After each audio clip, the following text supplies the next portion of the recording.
بڑی شان ہے اس ذات کی جس کے ہاتھ میں ساری بادشاہی ہے اور وہ ہر چیز پر پوری طرح قادر ہے، جس نے موت اور زندگی اس لیے پیدا کی تاکہ وہ تمہیں آزمائے کہ تم میں سے کون عمل میں زیادہ بہتر ہے، اور وہی ہے جو مکمل اقتدار کا مالک، بہت بخشنے والا ہے، جس نے 7 آسمان اوپر تلے پیدا کیے۔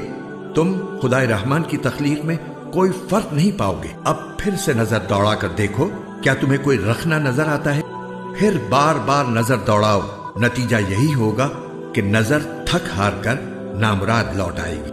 اور ہم نے قریب والے آسمان کو روشن چراغوں سے سجا رکھا ہے اور ان کو شیطانوں پر پتھر برسانے کا ذریعہ بھی بنایا ہے، اور ان کے لیے دہکتی آگ کا عذاب تیار کر رکھا ہے۔ اور جن لوگوں نے اپنے پروردگار سے کفر کا معاملہ کیا ہے ان کے لیے جہنم کا عذاب ہے، اور وہ بہت برا ٹھکانہ ہے۔ جب وہ اس میں ڈالے جائیں گے تو اس کے دھاڑنے کی آواز سنیں گے اور وہ جوش مارتی ہوگی۔